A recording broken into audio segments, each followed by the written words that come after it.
Prime time में आप सभी का स्वागत है। मैं हूं आपके साथ नीरू शर्मा। प्राइम टाइम में आगे बढ़ने से पहले आइए नजर डालते हैं इस वक्त की प्रमुख सुर्खियों पर। Jammu Kashmir all welfare transport association ने श्रीनगर में पत्रकार वार्ता में कहा कि कश्मीर में घाटे में चल रही स्मार्ट बसें।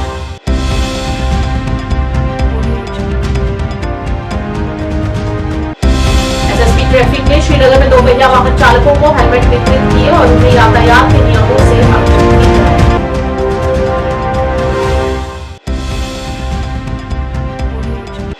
बारामूला के पलहालन ब्लाइंड हिट एंड रन मामला सुलझा लिया गया है। आरोपी गिरफ्तार और मामले चल रहे हैं।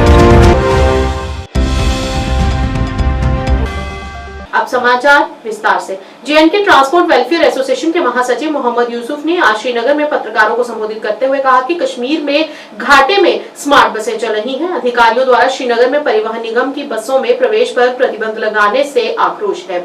घाटी के वरिष्ठ ट्रांसपोर्टरों का कहना है कि इस कदम से छात्रों और कर्मचारियों सहित हजारों यात्रियों को परेशान होना पड़ रहा है। उन्होंने कहा कि कई वर्षों के बाद जम्मू कश्मीर में निर्वाचित सरकार आई तो ट्रांसपोर्टरों को अपने दुख को हल करने की बेहद उम्मीदें थी। करने के लिए किया जा रहा है। जो हुकाम के जो नए नए ऑर्डर्स वो बोलते हैं, ये जी लोगों को ये परेशानी है, उन लोगों को उकसाया जा रहा है। ये जो ई बसेस, आरटीसी बसेस या ई रिक्शा इन्होंने इंट्रोड्यूस किए हैं, ये लोगों की सहूलियत के लिए नहीं किए गए हैं। आप देख लीजिए, अगर ये इंट्रोड्यूस किए गए हैं तो दोहरा मयार क्यों है? हमारी गाड़ियों को डाइवर्शन दिए जा रहे हैं। मेरी गाड़ी अगर बटमालू पारिमपोरा से निकलती है, उसको डाइवर्शन है यहाँ जहांगीर चौक में वो पहुँचता है, उसको बरशा चौक से निकालते हैं, फिर वहाँ से यहाँ से उसको राजबाग से निकालते हैं। और जो ई बसेज है जो कि पीओपी मोड में लाई गई है, ये गवर्नमेंट की बसें नहीं है। पहले हमें अवेयर करना चाहते हैं लोगों को, ये गवर्नमेंट की ये एक एजेंसी है, एक ठेकेदार है। ये ठेकेदार की गाड़ियां चल रही है पीओपी मोड में। इसमें जो खसारा हो रहा है उसके साथ अगर 10,000 रुपया का इन्होंने रखा है एक बस का एक दिन का, जिसमें जो वो खसारा दे रहे हैं, अगर गाड़ी को 2,000 आएंगे, 8,000 हमारा टैक्स जाता है, यहाँ के लोगों का टैक्स जाता है उसको, जो जिसके साथ इन्होंने पीओपी मोड में एग्रीमेंट किया हुआ है गवर्नमेंट ने। दूसरा, अगर ई बसेस को चलना है वो आप खुद देख लीजिए, जिनको जो भी मर्जी है वो निकलती है, उनको क्यों नहीं ये होता है? यहाँ जहाँ तक जो हाई कोर्ट के डायरेक्शंस है, हाई कोर्ट के ऑर्डर्स है, हाई कोर्ट के अहकामात है, वो हर एक के लिए है। उन्होंने पर्टिकुलर रखा है, जो आप बोलते हैं 4 बजे के बाद, 4 बजे के बाद आप खुद देख लीजिए। पहले वो कह रहे थे कि हमने सेक्रेटरी मुलाजिमों के लिए रखा है।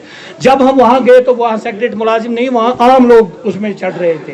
वो सवारियाँ वो सेक्रेटरी के पैसेंजर नहीं थे, सेक्रेटरी के मुलाजिम नहीं थे, आम पैसेंजर। आप भी चढ़ो उस गाड़ी में, आप देखो कि वो आपको बोलेंगे नहीं ये सेक्रेटरी मुलाजिमों के लिए। वो ये सारे जो ये गवर्नमेंट के जो ऑफिसर बैठे हैं कुर्सियों पे, अभी आप देख लीजिए अहकामात है कि जब कोर्ट डायरेक्शन हुई, हमारे अड्डे शिफ्ट किए गए, हमें लाल चौक से निकाला गया, पहले बटमालू में पहुंचाया गया, बटमालू में कुछ अर्से के बाद हमें पारिमपोरा में एक खड्डे में डाला गया हमारी गाड़ियों को, जहां पे पानी इतना आता था, जब बारिश होती थी, मामूली बारिश होती थी, इतना पानी आता था। और उसके बाद 1-2 डायरेक्शन और भी निकले। उस डायरेक्शन के तहत डिव काम को नोडल अफसर मुकर्रर किया गया है। नोडल अफसर मुकर्रर करने के बाद नोडल अफसर उसको मुकर्रर जो हाई कोर्ट के ऑर्डर्स है, जो टाइम टू टाइम जो ऑनरेबल हाई कोर्ट के ऑर्डर्स थे, वो इनको इम्प्लीमेंट करने थे।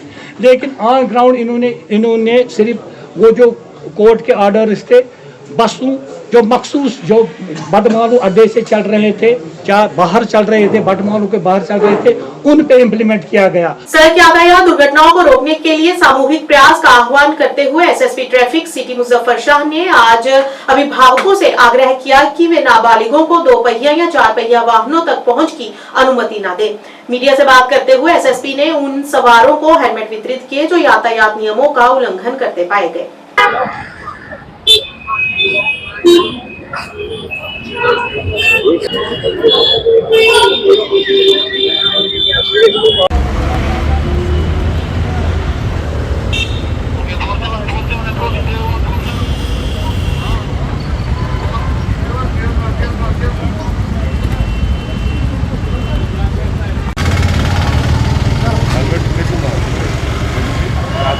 ना हेलमेट मारे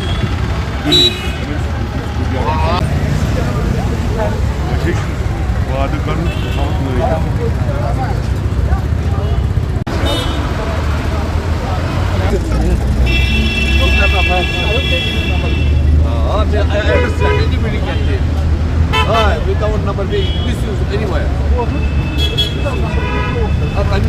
Misuse. आपका मोबाइल है, ये क्या है? मतलब सीरियसली देखिए तस्वीरें। ठीक है जनाब, आपके पास स्कूटी है, ये ऐसा नहीं है।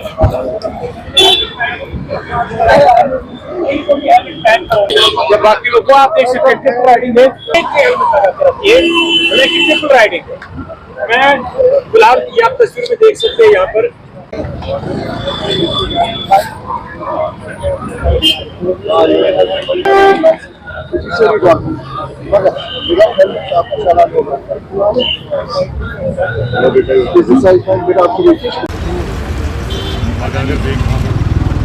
और लगा लिए घर में नहीं रखनी चाहिए, आदत दवा की होती है। आपको भी बोलना है जब घर से निकलेंगे हेलमेट लगा कर निकलेंगे। आपको बिठाएगा तो आप ही हेलमेट लगा के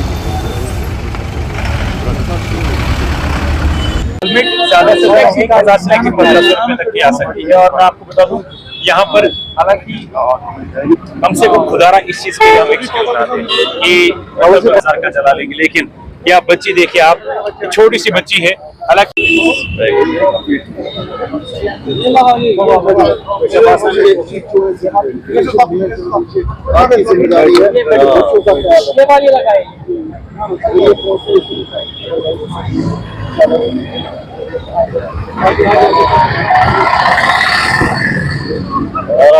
वनक्स में कि मैं उस करान सु गलत ईगो टाइट थवन ताकि चलन ग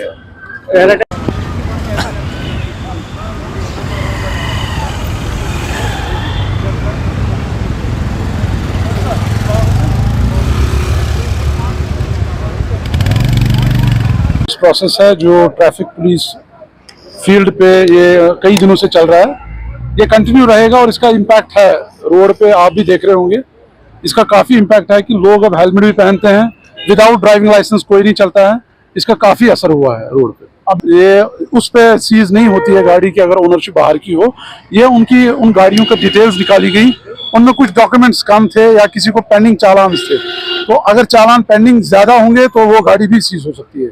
इसका मतलब ये होता है हैबिचुअल ऑफेंडर, अगर हैबिचुअल ऑफेंडर है उसकी गाड़ी भी सीज हो। इससे ये मैसेज है कि खाली राइडर जो है मोटरसाइकिल राइडर है उसी को हेलमेट पहनने की जरूरत नहीं है, जो पिलियन राइडर है उसको भी उतना ही जरूरी हेलमेट पहनना है।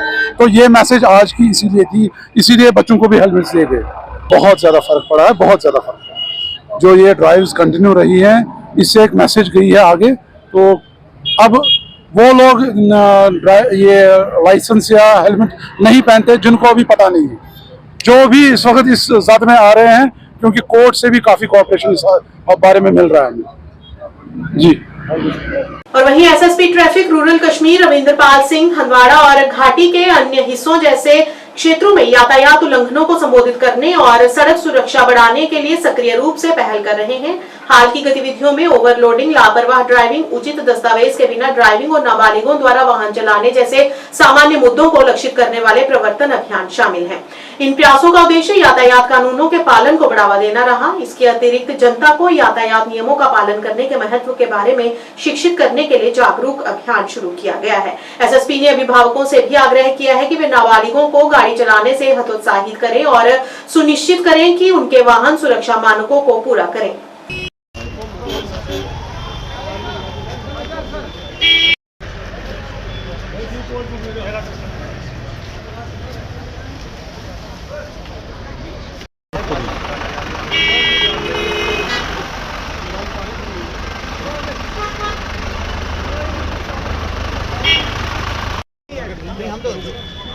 मन मर्जी नहीं करना।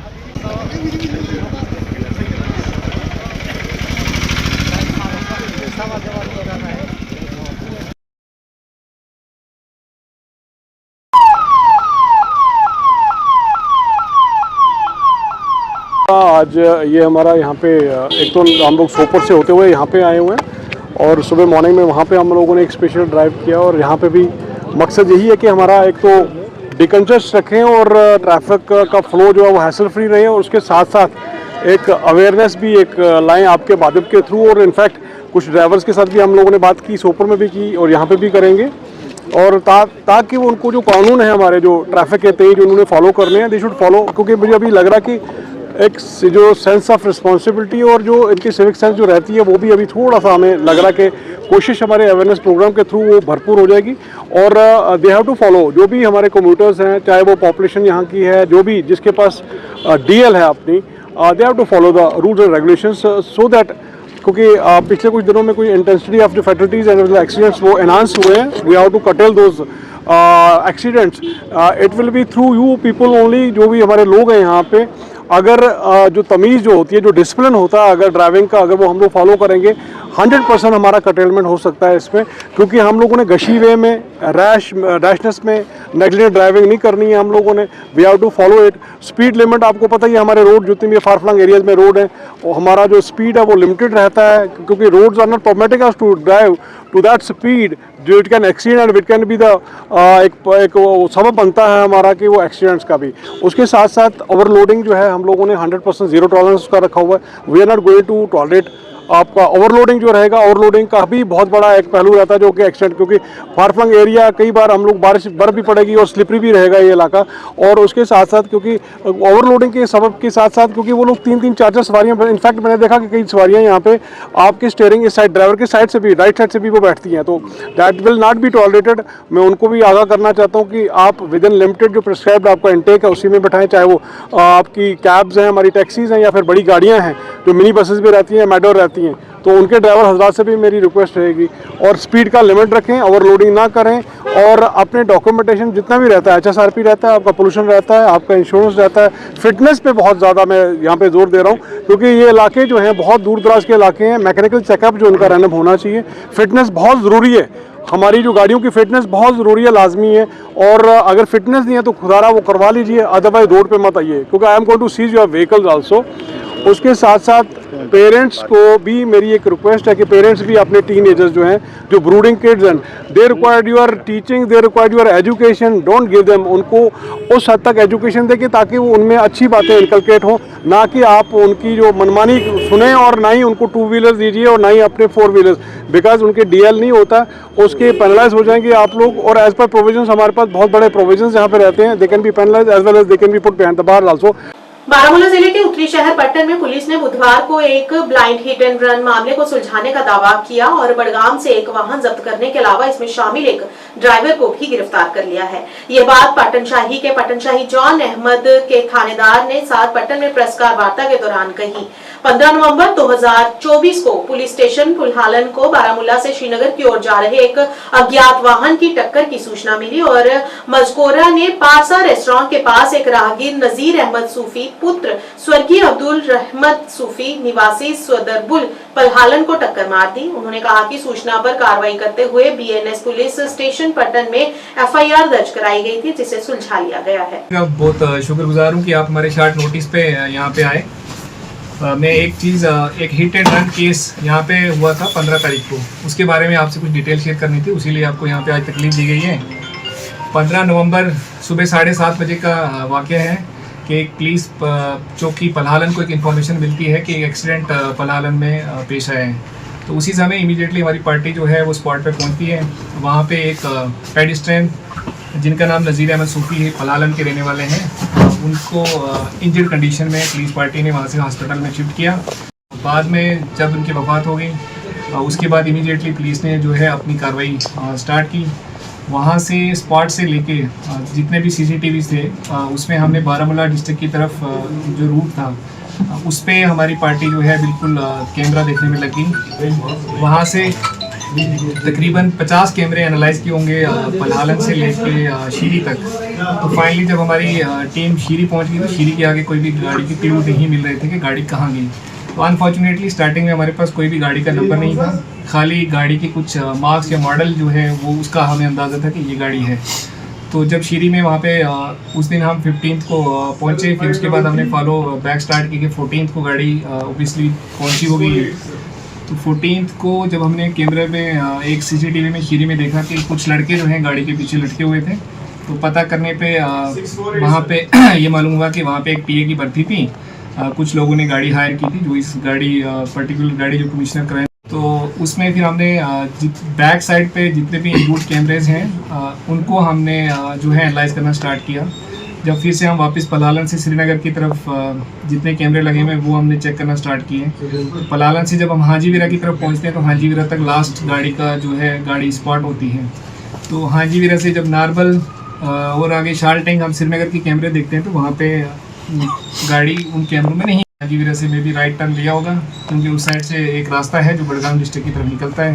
तो बीच में हमारी एक चौकी है PP कंगम नारा, चौकी का कैमरा जब हमने एनालाइज किया तो उसमें भी गाड़ी बड़गाम की है। तो बारामूला की गाड़ी, क्योंकि वहाँ पे तकरीबन जो हमने RTO साहब से डेटा लिया था उसमें कोई 2500 गाड़ियाँ थी जो हमें फ़िल्टर कर चुके थे।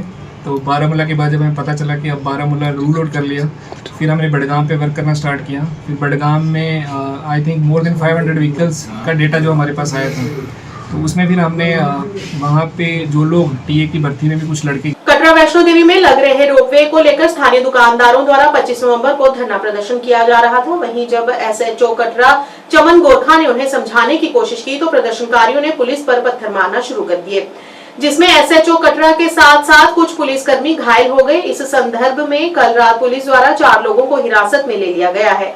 आज सुबह प्रदर्शनकारी एक बार फिर इंकलाब जिंदाबाद के नारे लगाते हुए प्रदर्शन करने निकले। प्रदर्शनकारियों ने कटरा के देवी पार्क से प्रदर्शन शुरू किया और सड़क पर उतरते हुए कटरा के तहसील ऑफिस के बाहर धरना प्रदर्शन करना शुरू कर दिया। इसके बाद पुलिस ने एक बार फिर प्रदर्शनकारियों को समझाने का प्रयास किया। नहीं मानने पर पुलिस ने प्रदर्शनकारियों के नेता भूपेंद्र सिंह जम्वाल और सोहन चंद को हिरासत में ले लिया और प्रदर्शनकारियों को खदेड़ दिया और 3 घंटे के बाद उन्हें छोड़ दिया। फिलहाल अभी भी 7 प्रदर्शनकारी पुलिस की हिरासत में हैं। अपना हक छीन के लेंगे, अपना हक लगेगा, नहीं लगेगा, नहीं लगेगा, नहीं लगेगा, नहीं लगेगा, नहीं लगेगा, नहीं लगेगा, नहीं लगेगा।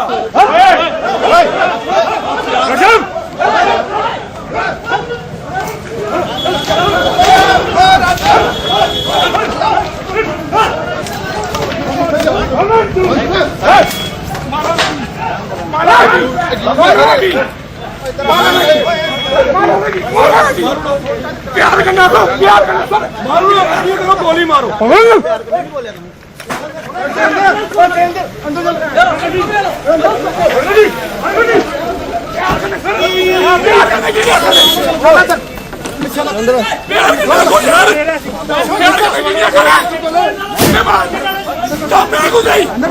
मर जाएगा, मर जाएगा, मर जाएगा, मर जाएगा।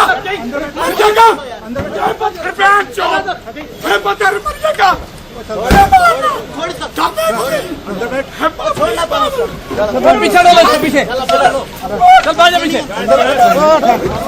डाढ़ा पीछे करके दरवाजा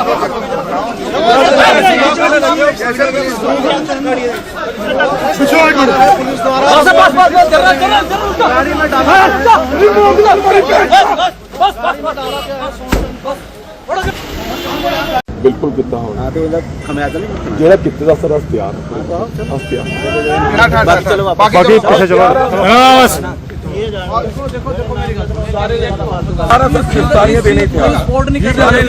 बाकी चलो मजदूर एकता, मजदूर एकता।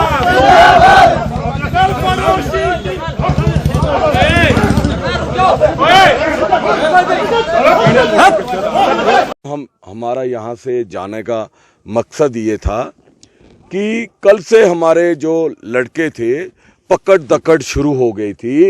एक फोर्स ऐसे आपने भी देखा होगा चल रही थी। तो हमने कहा कि जब डिप्टी कमिश्नर साहब और SSP साहब ने बीच में आके बात की कि हमसे बात करो, तो हमने अपनी मांगे रखी।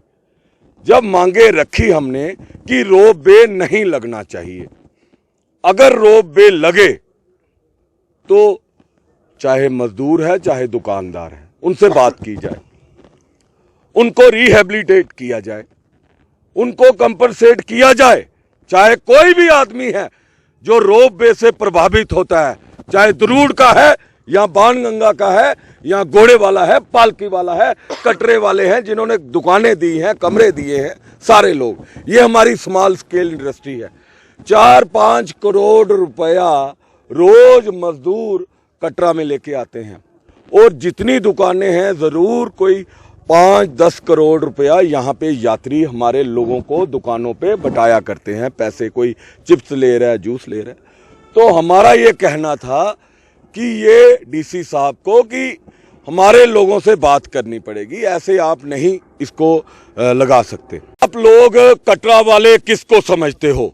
होटल वाले को, गेस्ट हाउस वाले को, जो कटरा में 9 नंबर वार्ड में 50 घरों के लोग घोड़े का काम करते हैं, जो कटरा में 8 नंबर वार्ड पे 20 घरों के लोग पहाड़ पे काम करते हैं, जो कटरा के लोग दुकानें करते हैं चरण पादका में, बाणगंगा मार्केट, लंगर मार्केट सारी मेरी मोहल्ले की है। क्या ये लोग कटरा के नहीं? आप लोग कटरा के नहीं? सुबह दोपहर शाम देख रहा था, बड़ा दुख है यार। और मेरी हाथ जोड़ के विनती है, हमने रोप वे बंद करवाना है, हमने किसी का खून नहीं बहाना है यहाँ पे। हाँ, अपना खून देंगे, एजुटेशन तो करेंगे, छोड़ेंगे नहीं, रोप वे नहीं लगने देंगे, धरना देंगे, भूख हड़तालें करेंगे, मर जाएंगे, खून का कतरा कतरा दे देंगे। महाराष्ट्र विधानसभा चुनाव में भाजपा, शिवसेना, शिंदे गुट और अजित पवार की गठबंधन महायुति को मिली जीत को लेकर शिवसेना शिंदे गुट के सदस्यों ने मीरा साहिब क्षेत्र में कार्यक्रम का आयोजन कर मिठाइयां बांटी तथा पार्टी को मिली जीत का जश्न मनाया। शिवसेना शिंदे गुट के जिला प्रधान संजीव शर्मा की अध्यक्षता में आयोजित इस कार्यक्रम के दौरान काफी संख्या में शिव सैनिक उपस्थित रहे, जिन्होंने मिठाइयां बांटी और पटाखे चलाकर अपनी खुशी जाहिर की।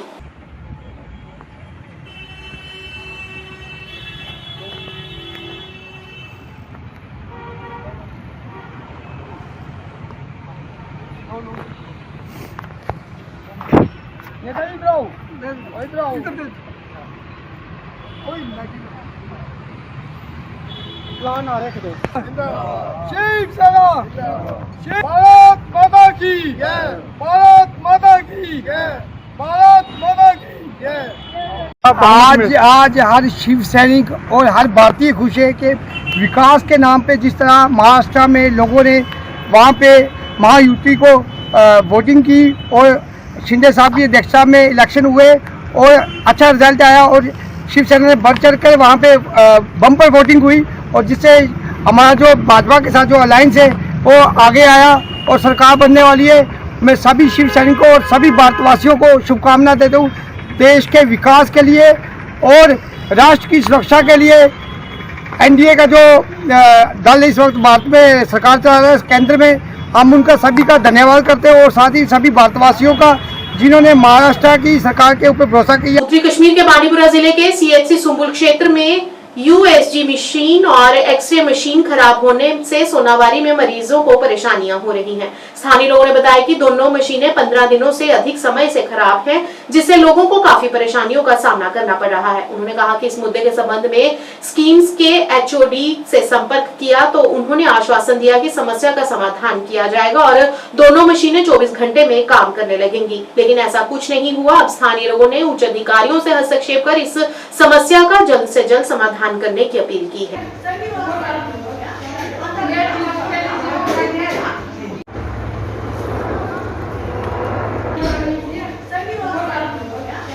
आपकी वसादत से हम ये बात रखना चाहते हैं कि जो यूएसजी मशीन है ये एक बड़ी अहम मशीन है मानी जाती है, क्योंकि जो हमारी हामिला औरतें होती है, माएँ बहनें होती है, तो उनके लिए ये यूएसजी की बड़ी ज़रूरत रहती है, क्योंकि उनका इलाज मालिजा जो भी होता है वो इसी प्रोसीजर के थ्रू होता है। ये डिफंग है। देखा जाए तो जितना भी ये इलाका है, हमारे आसपास के जितने भी कंजॉइनेड एरिया है, वो सभी इलाके इसी हॉस्पिटल पे मुरस्से हैं, क्योंकि उन सभी का इलाज इसी हॉस्पिटल से होता है। जब वो सभी यहाँ आते हैं तो मेनली वो पाते हैं कि यहाँ पे यूएसजी डिफेंग है। अब देखा जाए तो यूएसजी के डिफेक्ट होने से उनके जो इलाज जाता है वो सही तरीके से नहीं होते। इसके साथ साथ हमारा यहाँ पे एक एक्सरे प्लांट है, उसमें फिल्म्स खत्म हो गई है, एक्सरे फिल्म्स नहीं मिलती है। लोगों को बोला जाता है कि आप अपने मोबाइल फ़ोन से फ़ोटोग्राफ उठा के डॉक्टर उसको दिखाए, जो कि मुझे लगता है कि किसी भी तरीके से सही प्रोसीजर है नहीं। तो इमीडिएटली अगर किसी का कोई एक्सीडेंट हो गया, कोई फ्रैक्चर हो गया, तो उसे एक्सरे करना पड़ेगा। बाद में जो फिल्म की ज़रूरत होती है तो वो वहाँ पे मैसर नहीं होती है। इसके साथ साथ जो हमारी कुछ इमरजेंसी मेडिसिन होती है जो हमारे हॉस्पिटल में अक्सर अवेलेबल रहती है, जिसमें हमारा पेंटॉप रहता है, बहुत सारी दवाएँ रहती है इमरजेंसी ड्रग के तौर पर जो यहाँ हमेशा मौजूद होती है, वो भी नहीं है। उसके बाद उसका इलाज होगा। जब टेस्ट ही नहीं होगा तो आप पेशेंट के साथ क्या करेंगे, डॉक्टर भी क्या करेंगे जब तक कि इनकी मशीन सही नहीं होगी या वो फैसिलिटी यहाँ पे अवेलेबल नहीं होगी। और अद्वियात की अदबी मौजूदगी भी प्रॉब्लम है कि जो कि इमीडिएट ड्रग होता है वो कम से कम चाहिए हॉस्पिटल में, और जिससे यहाँ के जो मरीज़ है वो मुस्तफ़ीद हो सके। जो दूर दूर इलाके से यहाँ आके सोचते हैं कि यहाँ पे इलाज होगा, यहाँ पे दवाई मिलेगी, यहाँ पे हमारा जो टेस्ट वगैरह है, यूएसजी है, एक्सरे है, वो होगा, लेकिन वो यहाँ पे आके उसकी अदबी मौजूदगी पाके बहुत मायूस होते हैं। और हमारी हुकाम से यही गुजारिश है कि यहाँ पे ये प्रोवाइड किया जाए ताकि यहाँ के जो लोग हैं उनको इस चीज़ का शेर Kashmir university of agriculture science and technology चट्टा जम्मू की तरफ से गांव गंडली में जागरूक कैंप का आयोजन कर किसानों को गेहूं की फसल लगाने के प्रति जागरूक किया गया तथा किसानों में स्कॉच जम्मू की तरफ से निःशुल्क गेहूं का बीज भी वितरित किया गया। इस मौके पर भाजपा विधायक प्रोफेसर गारूराम भगत मुख्य अतिथि के रूप में इस कार्यक्रम के दौरान उपस्थित रहे। इसके अलावा पंचायत के पूर्व सरपंच सरदार गुरदीप सिंह सैनी के साथ साथ पंचायत के अन्य पूर्व प्रतिनिधि जिसमें पूर्व चेयरमैन अमर सिंह, गांव के नंबरदार कुलभूषण सिंह सहित अन्य लोग भी उपस्थित रहे।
किसानों के लिए, किसानों की इनकम जो है डबल करने के लिए अलग अलग स्कीमें चलाई हुई हैं। ये उन्हीं स्कीमों से में एक ये स्कीम है जो बीज है, जो हाइब्रिड बीज इन्होंने तैयार किया है। बीज का नाम है 672। वो अपनी यूनिवर्सिटी जम्मू कश्मीर की चट्टा यूनिवर्सिटी ने तैयार किया है और चट्टा यूनिवर्सिटी ने जो आज कैंप लगाया है, कम से कम 50 जो है किसान हैं, जो अग्रेसिव किसान हैं, उनको ये बीज बांटा गया है कि इसकी आप बिजाई करो। इसका जो यील्ड है वो 1.5 से 2 क्विंटल कनाल का है। इसको यूज़ करने से आपकी जो आमदन बढ़ेगी। दूसरा इसमें जोर दिया है यूनिवर्सिटी वालों ने, ऑर्गेनिक खेती करो, जैविक खेती। जो हम फर्टिलाइजर ज़्यादा डाल रहे हैं, जहाँ की उससे बीमारियाँ लग रही हैं पूरे हिंदुस्तान में, क्या वर्ल्ड में, और पूरा वर्ल्ड इस पे जोर दे रहा है कृषि विभाग पे कि ऑर्गेनिक खेती की जाए। और आपके माध्यम से ये मैं बताना चाहता हूँ, ये गवर्नमेंट का बड़ा ज़्यादा अच्छा स्टेप है जो डोर स्टेप पे, कि पहले क्या होता था कि यूनिवर्सिटी में ये स्कीमें होती थी, वहाँ वितरित हो जाती है। अब जो सेंट्रल गवर्नमेंट है उसने कहा है कि ग्रास रूट लेवल पे गांव-गांव जाके ये अवेयर करो किसानों को, और किसानों को इसके फ़ायदे नुकसान बताओ और नई नई वैरायटी लगाने के लिए उनको सलाह दो और आगे लगाएं, हमारी ज़्यादा से ज़्यादा इनकम बढ़े। मिशन चेतना फाउंडेशन ने बुधवार को डाक बंगला हाजिन में विशेष रूप से विकलांग बच्चों के लिए एक विशेष कार्यक्रम आयोजित करके अंतर्राष्ट्रीय बाल दिवस मनाया। कार्यक्रम में मशहूर सामाजिक कार्यकर्ता, कलाकार और लेखिका रूबल नेगी मुख्य अतिथि के तौर पर शामिल हुई। इस कार्यक्रम में एसडीपीओ हाजिन रमीज रशीद भट्ट, सामाजिक कार्यकर्ता नाजिया हुर्रा, जोनल समन्वयक मुंतजिर मुन्नेर और अन्य गणमान्य व्यक्ति भी उपस्थित रहे। 6, 7, 8, 9, G for dog, G for ma'am का ही पैरा लिखेंगे। इंट्रोडक्शन भी हो जाएगा। जी मैम। नागी NAGI। जी मैम। फाउंडर ऑफ करें कि कम से कम बेसिक्स हम इनको क्लियर करें ताकि हम भी थोड़ा ट्रेन हो जाए यूट्यूब। लेकिन बहुत सारा वेलकम है आपका मैम इस इवेंट में। Jack, K form, kite, L form, monkey, N form।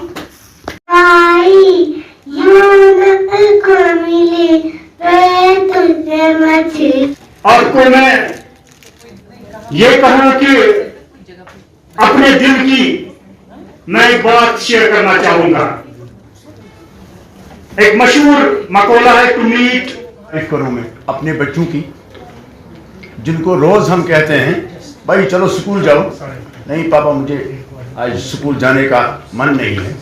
खुशी, जब मैंने रूम का दरवाजा खोला तो मुझे बड़ी खुशी हुई है क्योंकि हमें यहाँ इनवाइट किया गया था। तो मैंने समझा कि मैम व्हाट इंस्पायर्स यू, आपको इंस्पिरेशन कहाँ से मिलती है? तो मैं कहती हूँ मेरी इंस्पिरेशन बच्चों से आती है और धीरे धीरे जैसे हम सोशल वर्क का काम करते हैं।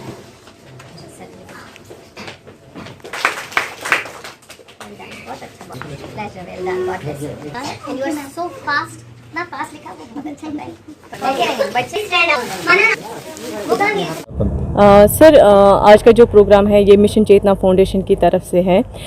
Celebration of international children day था क्योंकि सारे बच्चों ने ये सेलिब्रेट किया था, तो हमारे बच्चे कहीं ना कहीं पीछे रह गए थे।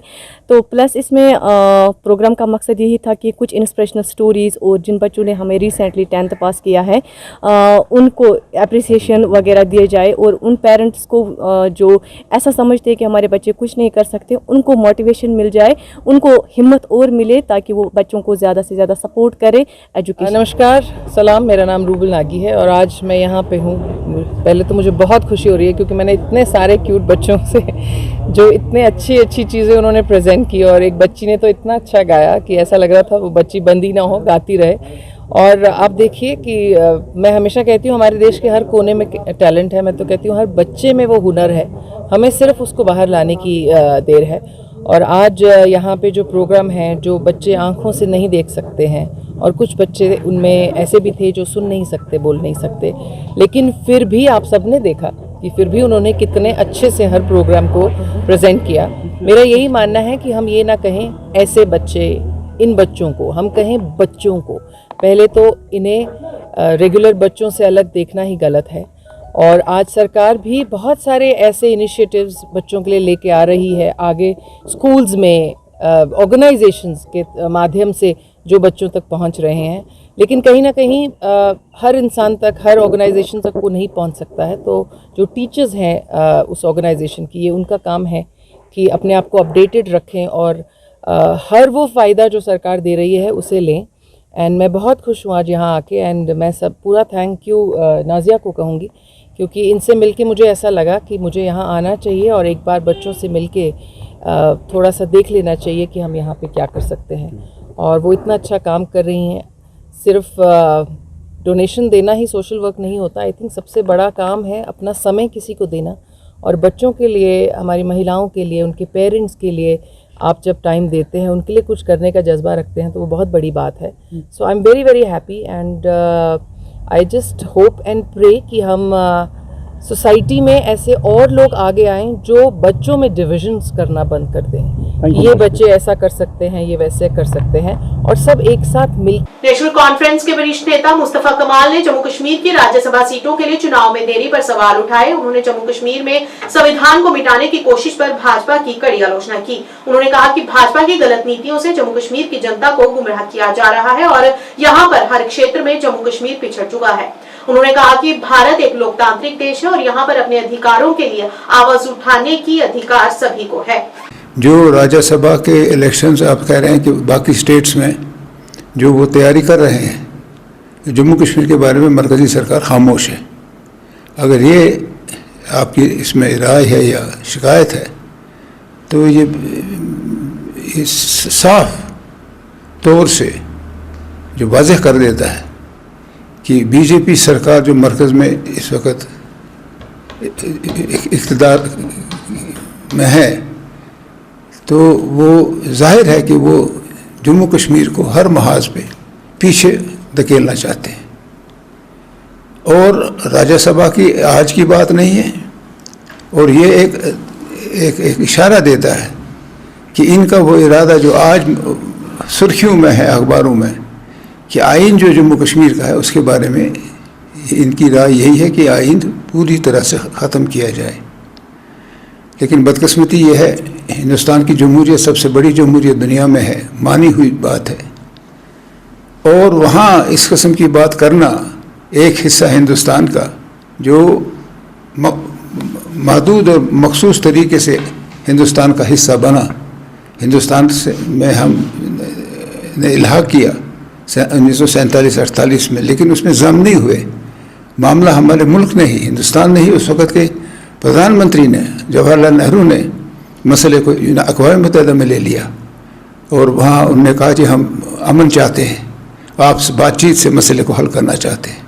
अक़वाम मुत्तहिदा में करारदाद पास हुई, और उस करारदाद में यही था कि जम्मू कश्मीर का मसला जहाँ तक ताल्लुक़ है वो विवादित है, वो दोनों मुल्क को आपस में बैठ के सुलझाना चाहिए। अगर कोई सबूत चाहिए कि ये मामला सुलझा नहीं है, तो जो ये बॉर्डर है हिंदुस्तान और पाकिस्तान के माबैन जम्मू कश्मीर में, सुचेतगढ़ विधानसभा क्षेत्र से भारतीय जनता पार्टी के विधायक प्रोफेसर गारूराम भगत तथा जिला विकास परिषद सदस्य मीरा साहिब विद्या मोटन ने बुधवार को संयुक्त रूप के साथ गांव कोटली भगवान सिंह से लेकर गांव कुतुब निजाम तक जाने वाली लगभग 5 किलोमीटर लंबी सड़क पर तारकोल डालने का कार्य शुरू करवाया। केंद्र सरकार की नाबार्ड योजना के तहत पक्की होने वाली सड़क पर लगभग 2 करोड़ रुपए की राशि खर्च होगी। इस उद्घाटन समारोह के दौरान पंचायत के पूर्व नायब सरपंच बनारसी दास, भाजपा किसान मोर्चा के जिला अध्यक्ष अशोक सिंह सलारिया, पूर्व पंच कुलदीप सिंह, पूर्व सरपंच गुरदीप सिंह सैनी के साथ साथ काफी संख्या में ग्रामीण मौजूद रहे।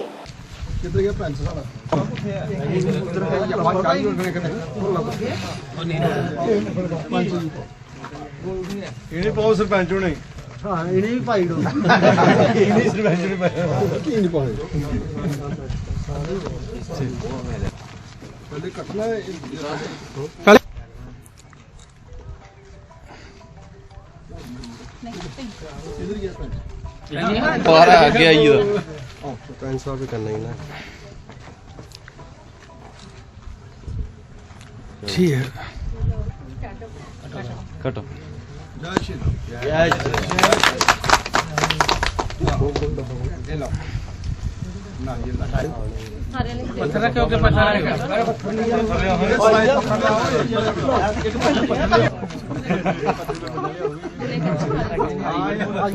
मारो विकास हथ पढ़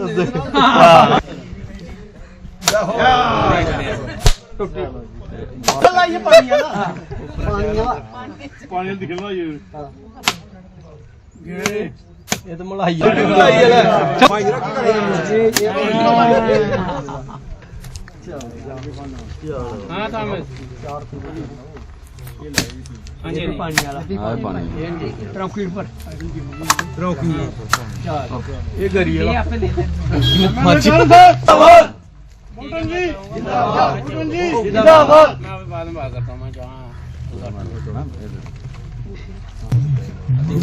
कोटली भगवान सिंह पंचायत फिंदड़ में जो आज काम शुरू हुआ है, जहाँ पे हमारे साथ MLA प्रोफेसर गारूराम जी हैं, सरपंच हैं, जहाँ पे हमारे पंच हैं कुलदीप जी, और इस गांव के काफ़ी सारे लोग हैं। सभी खुश हैं कि ये रोड जो है वो बन रहा है। ये रोड इतना गंदा था कि जहाँ पे लोगों की बहुत पुरानी डिमांड थी, और आज ये रोड बनने से जहाँ के सभी खुश हैं। और मैं थैंक्स करती हूँ PWD डिपार्टमेंट से भी कि उन्होंने जहाँ पे जो रोड का जो कार्य शुरू किया, उसके लिए सबको, इस गांव को भी मुबारकबाद और सबको मुबारकबाद। छत्तीसगढ़ कॉन्स्टिट्यूंसी की पंचायत फिंदड़, और यहाँ पे गांव कोटली भगवान सिंह से लेके कुतुब निजाम तक ये जो लिंक है, इस पे जहाँ तारकोल का काम शुरू किया गया है, और ये बहुत ही मैं समझता हूँ कि महत्वपूर्ण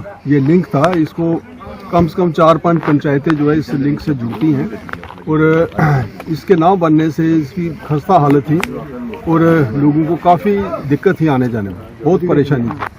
तो मैं समझता हूँ ये लिंक बनने से यहाँ के सभी आसपास के एरियो को काफ़ी सुख सुविधा मिलेगी। और ये किसान एरिया है, यहाँ किसानों को भी इस रोड का बहुत ज़्यादा फ़ायदा मिलेगा। लोगों को, किसानों को भी अपना जो सामान है वो ले जाने में, लाने में बड़ी सुख सुविधा रहेगी। और जैसे आप जानते हैं कि हमारी सरकार की भी प्राथमिकता है कि रोड कनेक्टिविटी को मजबूत किया जाए, देहातों में मजबूत किया जाए। बॉर्डर एरिया है तो यहाँ पे भी रोड कनेक्टिविटी जितनी मजबूत होगी इतनी ज़्यादा जो आज भारतीय जनता पार्टी के मुख्यालय में चनैनी उधमपुर के विधायक बलवंत सिंह मनकोटिया की अध्यक्षता में कार्यक्रम का आयोजन किया गया। कार्यक्रम का उद्देश्य जम्मू कश्मीर विधानसभा सत्र के दौरान नेशनल कॉन्फ्रेंस सरकार द्वारा अनुच्छेद 370 की बहाली को लेकर प्रस्ताव लाया गया था। उस प्रस्ताव पर भारतीय जनता पार्टी अभी मंथन कर रही है। इस कार्यक्रम में भारतीय जनता पार्टी के जिला अध्यक्ष रोहित दुबे, डीडीसी चेयरपर्सन राव सिंह नाग, रियासी विधायक कुलदीप राज दुबे, भारतीय जनता पार्टी के जिला उपाध्यक्ष पवन देव सिंह के साथ साथ तमाम कार्यकर्ता तथा बैठक में शामिल रहे। मनकोटिया ने अपने संबोधन में कहा कि नेशनल कॉन्फ्रेंस सरकार ने जो लोगों से सुहावने वादे जनता से किए थे उनको पूरा करने के लिए उनके पास कोई विकल्प नहीं है, इसलिए उन्होंने इस तरह का प्रस्ताव लाया ताकि असेंबली नहीं चल पाए और जनता के काम ना हो सके। मनकोटिया ने बताया कि 370 हटने के बाद जम्मू कश्मीर में विकास के कई कार्य हुए हैं। पर्यटकों की संख्या दुगनी हुई है, पत्थरबाजी जड़ से समाप्त हो चुकी है, आतंकवाद अपनी आखिरी सांसें गिन रहा है और 370 का प्रस्ताव लाकर नेशनल कॉन्फ्रेंस और कांग्रेस फिर से पत्थरबाजी, आतंकवाद दिलाने की कोशिश कर रहे हैं।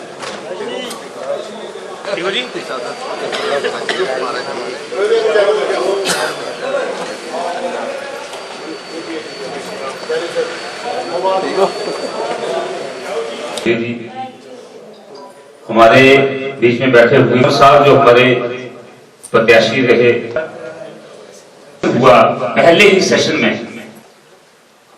उसके उपरांत हम कहते हैं वहां भी चैलेंज किया, ने ये फैसला किया, उस फैसले को अगर किसी ने पलटना है 370 जो है ये डिस्क्रिमिनेटरी है और ये पहले ही निरस्त हो जाना चाहिए था। इसका निरस्तीकरण हुआ तो ये सबको मान लेना चाहिए था। तो बोले वो एक जो सरकार एलजी साहब ने बोला, इलाकों के जो हमारे प्रतिनिधि वहां पे गए होते हैं उन्होंने उस पे वो सभी मानते हैं कि ये गलत था, इलीगल था, इलेजिटिमेट था कि असेंबली में पास करवाया था। उन्होंने कहा था और उसका क्या हासिल हुआ वो भी हम जाने। उसके बाद जितनी भी कांग्रेस की जम्मू कश्मीर में जो है आतंकवाद फैला और यहाँ की डेवलपमेंट रुकी हुई थी। और सबसे बड़ी बात यह है कि अगर 370 नहीं हटता तो आज नाग साहब भी चेयरमैन नहीं होते। ये एक बहुत बड़ी बात है। तो क्या क्या घटना घटी? देखिए, आप जानते हैं कि पिछले दिनों जम्मू कश्मीर की विधानसभा के अंदर एक कॉन्स्टिट्यूशनल क्राइसिस नेशनल कॉन्फ्रेंस और कांग्रेस की सरकार ने पैदा करने की कोशिश की है और एक रेजोल्यूशन जो 370 को रिलेटेड था उसकी बहाली को लेके असेंबली के अंदर एक रेजोल्यूशन पारित करने की उन्होंने एक चेष्टा की है और एक बार फिर से उन्होंने ये साबित करने की कोशिश की है कि वो देश के संविधान को नहीं मानते हैं, वो देश के सुप्रीम कोर्ट को नहीं मानते हैं, क्योंकि सुप्रीम कोर्ट ने साफ और सीधे शब्दों ने पूरा कह दिया कि इसको आप ये पूरे तरीके से ये जो है 370 जो है ये इसकी जो धाराएं जो जम्मू कश्मीर के ऊपर इफेक्ट करती थी वो निकाल ली गई हैं। और उसके बाद पार्लियामेंट के अंदर जब ये पूरी मेजॉरिटी के साथ, फुल मेजॉरिटी के साथ इसको वो धाराएं निकाली गई, तो यानी कि मेरा कहने का मतलब ये है कि अब इसका जम्मू कश्मीर की असेंबली के अंदर इसका डिस्कशन होना तो बहुत दूर की बात है, इसको इस रेजोल्यूशन को मूव भी नहीं किया जा सकता था।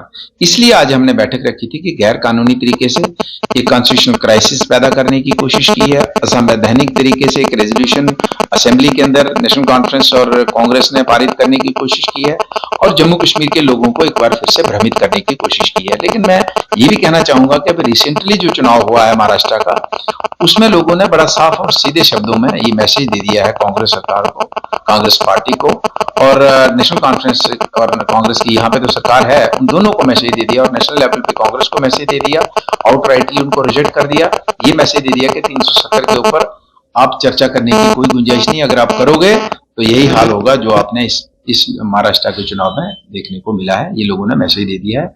इसलिए आज हमने यहाँ पे हमारे भारतीय जनता पार्टी के जिला के अध्यक्ष और पूरी टीम, हमारे यहाँ के चेयरमैन डीडीसी के चेयरमैन नाग साहब, हमारे यहाँ के विधायक कुलदीप राज दुबे जी और पार्टी के अलग अलग मोर्चों के अधिकारी, पार्टी के अलग अलग मंडलों के अधिकारी और जितने भी हमारे पार्टी के सीनियर कार्यकर्ता थे, हम सभी ने इकट्ठा होकर आज एक वहाँ पे हमने भी रेजोल्यूशन डाला है कि हम इस रेजोल्यूशन को आउटराइटली पूरे तरीके से रिजेक्ट करते हैं, इसको कोई भी एक्सेप्ट करने की गुंजाइश नहीं है।